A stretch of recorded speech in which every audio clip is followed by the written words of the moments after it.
Hey guys, welcome back. This is the Cartoni SDS tripod system with the Focus8 head and carry case, overnighted to my place in England from the Cartoni factory in Italy, which is pretty cool. SDS means Smart Deployment System, or Smart Deployment System if you're James Bond. It has smart lock legs, which locks the entire leg with one latch, and the thicker sections of the leg always come out first.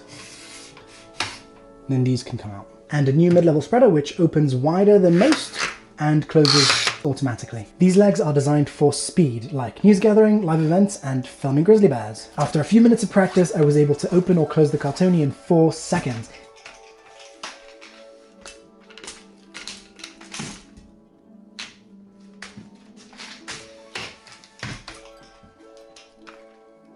Here you can see me do the same test again with the 535, and the difference is with the 535 I'm really fighting it to get it done quickly, and if I wasn't fighting it, if I just did it normally, then it would be much slower, whereas with the Cartoni, doing it normally as you would on a normal shoot, it is fast, even if you're not trying to be super fast. It makes it easy to be fast. Here it is at a nice relaxed speed, and you can see that it's still just really easy. I don't have to rush to make this quick. It is just super quick. Normal speed with a normal tripod. You know, if you're trying to be careful, not break something or kill someone, the speed difference is really big. Here I have a 75mm bowl, but the head and legs should be available separately in both 100mm and 75mm. For example, if you need a really good fluid head for travel, you could pair this head up with something like this Giotto's, which has the extending arm, which I love. These are finally back in stock after about 2 years of being nearly impossible to find, so go and check out my review, because they are awesome. So, I took the SDS tripod out with a pretty Swedish girl called Sophia for some smoothness testing, and the Focus8 head made it effortless to get superb results with my 28-70 lens. This lens doesn't give the most interesting images, but I thought it was the most suitable option I had for these tests. I will also show you guys some shots that were not perfect due to my own mistakes in the movement, not any problem with the head. I think it's good when a review includes both the good and the bad stuff, not just everything that you got perfect. I did a lot of starts and stops, as well as starting a tilt in the middle of a pan, because both of those are hard to do with most fluid heads. The Focus8 makes both damn near effortless. Everything in this video was shot at close to maximum drag, and I love that I never had to adjust it. It just works. It has features mostly found on much more expensive heads. As usual, in this review I will try to find every small issue I can, but overall I was really impressed with it. Most fluid heads under $1,000 perform poorly because they are not actually fluid heads, they are friction based. One kind actually has liquid that moves smoothly. The other kind just has plates that rub against each other, like dirty strippers. But the word fluid also means smooth, so unfortunately most fluid heads on the market are not actually fluid heads. This one is an actual fluid head, and a pretty damn good one even compared to some more expensive options. Now, the aim of a counterbalance spring is to allow you to be able to tilt the camera to any angle without fighting gravity and without fighting the internal spring. The Focus8 has a fully variable counterbalance adjustment. Most others in this price range only have something like 3 or 5 different weight settings. It's also one of the only heads in this price range that have a counterbalance spring that goes close to 0, which is awesome. Most others in this price range don't go below 2 kilograms or sometimes 1.5. Of course, you can add weight with a rig or accessories, but I'm really not a fan of that. If you guys have seen my videos in the past few years, you'd know that I really like my camera pretty much bare bones, except the stuff that I really need to add to it, like a microphone or something. You are going to want to have the drag turned up to the maximum, but you can actually use it with tiny cameras like this and get really good results, so that's awesome. In this example, I removed the pan bar because it is not very heavy, but it's still a little bit heavier than the Yi action camera. It was pulling it back a tiny bit. And of course, the smaller you go with the camera, the more you'll have a bit too much pressure from the spring right at the end of the tilt. Now, some people might find that they get really good results shooting with this head like this, with both hands on the head and possibly with the pan bar removed. It's a bit strange, but for some reason it works, and I like both this and with the pan bar. I found that especially for shooting telephoto this works, although all the examples in this video were shot with the pan bar. But this, I think, can be something that a lot of people like because it gives you a lot of resistance that prevents unwanted motion from getting to the camera, and just gives you really good control with both hands, so I quite like it. Here with a 1.5 kilogram DSLR, we can get this balanced really well. You'll see that right at the edge, you have the spring giving you a tiny bit too much tension. With anything over 0, you're gonna have to balance this with the spring already enabled. For example, here, if I have the spring turned off and I balance it perfectly, and then I turn the spring on, For this weight, then it will push back too much. It's not a big issue, you just have to balance it after you've enabled the spring. Here at 5 kilograms, we can get it balanced really well. Just under 7 kilograms, we can get good balance. We do have a short-term memory effect, meaning that when you tilt all the way down and then back up halfway, the spring doesn't work that well anymore. Now, it's not a big issue. First of all, you don't aim your camera down that much, that often, and also once you come back to here, then it goes back to being fine again. It is something that happens on some fluid heads, I don't know why. Same thing applies when tilting upwards. At 7 kilograms, you can still get pretty good telephoto performance, but it does require you to do a lot of the work, meaning the smoothness is there, but this doesn't have a huge amount of drag, so this doesn't fix all your little mistakes. It fixes some of them, but you still need to be smooth with your movements. Don't try this at home, but I was able to balance this perfectly with a 10 kilogram weight on this, which it's not rated for. The issue was that if I tilted all the way down, then the head could take it, but the bowl couldn't, and the bowl would slip out of position. This head is super smooth and gives excellent results with smaller cameras. We also have a fully variable drag adjustment, which is another rare feature in this price range. Usually we just have 4 or 5 different steps. You will see some friction-based heads with a fully variable adjustment, but usually with really poor performance when you add any drag. Now, drag prevents unwanted motion from transferring to the camera, so I do want more drag than this for telephoto uses, but for general use, this works beautifully. As long as you don't carelessly grab and let go of the pan bar in the middle of a shot. Here I'm exaggerating that a little bit, but basically this head works best if you keep your hand on the pan bar during your shots. This is still really good with the 5D, but the more weight I added to it, the more I felt like I wanted more drag, and obviously it still works, but I did feel I wanted more. And as with any fluid head, you can increase the drag by holding the pan bar closer to the head. Sometimes it's great, and sometimes it's a bit more awkward. It can be a really useful trick sometimes.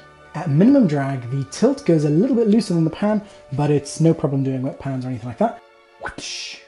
Now, smoothness-wise, with a telephoto lens, this is pretty good. I would say roughly the same as the crazy little Varavon here. This older version of the Varavon is super smooth, which is why it is my benchmark for fluid head tests. Unfortunately, some genius at the factory decided to change the oil they use in these. And I would say with either of these, the results you'll get with a long lens depends on how long a lens you choose and how much practice you've had with it, and just getting really good at controlling those really fine movements. Now, especially with longer lenses, if you remove all pressure right after a move, you'll see the head returning slightly. This is called backlash. This happens in all drag settings in both the pan and tilt directions. And it is in the head, not the flexing of the legs or the pan bar or something like that. So as you can see here, when I keep my hands on the head, I get much better performance.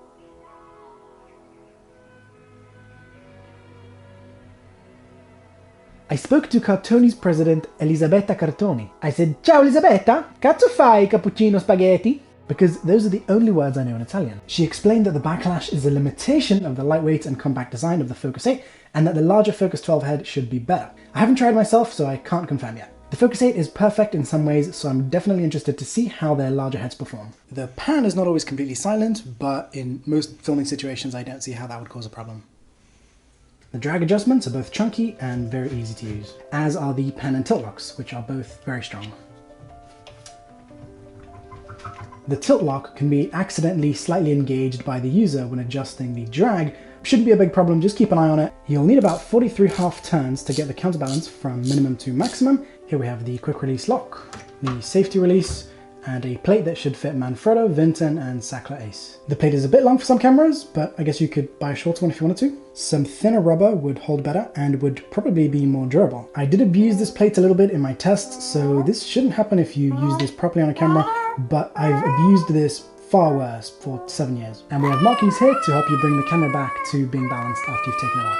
It requires a coin or tool and has a little marking to show you that it can only be installed in this direction from the back of the head. And if you're really picky about quick release plates like I am, then you could add your own one on top of this. The pan bar is extendable, or as we like to say in France, extendible. This pan bar is very long. That's what she said. And it is removable. No. And this is actually for when you want to attach accessories to this, but actually this way can also be really good for using this with a small camera, because you're removing some weight from the back, and that just makes it easier to balance without pushing the camera really far forwards on the head.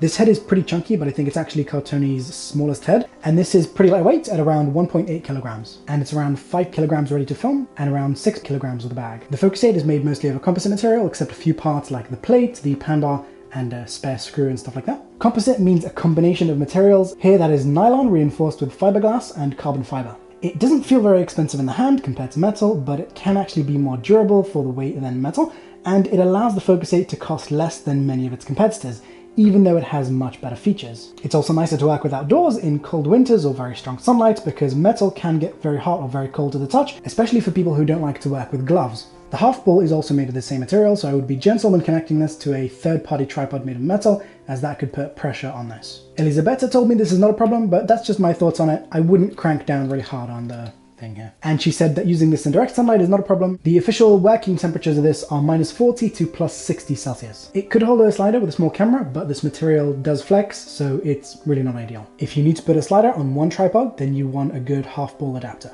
This lock is easy to use, but I do prefer the stick type ones. I just find them slightly easier when I'm trying to do fine adjustments. There are taller tripods out there, but I think this is more than enough. It comes with either aluminium or carbon fiber leg poles. Both options use a nylon composite for the other parts. It doesn't feel as fancy as metal, but it works well. The leveling ball has a little bit less angle adjustability than I'm used to because of the slightly smaller hole between the legs here. And this little black locking ring makes that even worse. In that one direction, it actually prevents motion even more. This is the worst it gets. Move it just a tiny bit, then it can go a little bit more. You just have to turn this little guy as you do the adjustment. It's not ideal, but it works most of the time, and if you need to, just adjust one of the legs. Most tripods have the leg locks over here, so you either have to bend down to get to these, or you have to lift up the tripod to bring them to you. You're doing this thing where you're opening the legs with the weight of the camera going higher and higher above you. Having these leg locks high up means I don't need to lift the tripod up. Here at full extension, these legs perform really well in what I call the twerk test, which is like a torque test, but you jiggle your butt as you do it. And here for comparison, I brought the 535 down to the Cartoni's maximum height, and here they both do about the same, but if they're both at maximum, then the Cartoni is actually better. At minimum height, with the spreader as wide as it will go, this is very, very rigid. These legs are fairly lightweight, at around 3.5 kilograms with the spreader, and the aluminium version is not much heavier. Pretty easy to carry over your shoulder like this, or you can carry them like that if you lock these little rubber things. You don't need to worry about these if you're carrying this over your shoulder or in a bag, but if you want to carry it like I showed you, then you'll want to tighten these, which requires a bit of muscle power, because otherwise they will open. On the 535, you just tighten some bolts, and it's super easy to carry. Sometimes when you open this up, you might end up with this. A quick jiggle of your tripod fixes that. And of course, these rubber pads can be removed. These are great when you're filming on mud, grass, cake, anything like that. Personally, I do prefer these ball-type feet. I just find they grip rough terrain a little better than the flat pads without having to bother revealing the spike. Same goes for flat ground, or in material where the spikes don't help much, like gravel. The bolts are marine grade steel, so even if you're working around saltwater, you shouldn't have any issues with rust. I left mine covered in poo and didn't have any issues. And quick tip, a tripod is also a monopod. Just extend a leg. The pull ring is a really nice addition for speed. And I'm sure some of you know this issue. You've released your leg locks and you try and push your tripod down and it doesn't really want to push down. Well, this handles that. If this thing is flopping about while you're carrying this, then stick it in there. And the second thing is that the spreader closes automatically, which can be a little bit annoying if you're in the low mode and you want to move the tripod around, then your legs can sort of close in on you. When you're not in the low mode with these spread out, there's no problem. You can lift it up, move it around, do whatever. And of course, there are tripods that will go lower if that's what you need. If you're trying to close the legs up while it's in a weird position like this, with one bit extended more than the other or something like that, it closes automatically and prevents it from breaking. The carry bag is really nice, extra roomy, very well padded, and a nice big pocket at the front. Perfect for a good spatula, which I always take with me in case of a zombie apocalypse. The carry handle is a little closer to this side, and there's a little marking sewn inside the case to show you which direction the head should go to get a good balance when holding the bag. You don't want to look like some twit with a diagonal bag now, do you? All joking aside, it is actually much nicer to carry a bag that's well balanced. And as with any good tripod bag, you have a little place here to put a photo of your sister. Add a clip. You could also clip it onto your camera bag, or just make someone else carry it.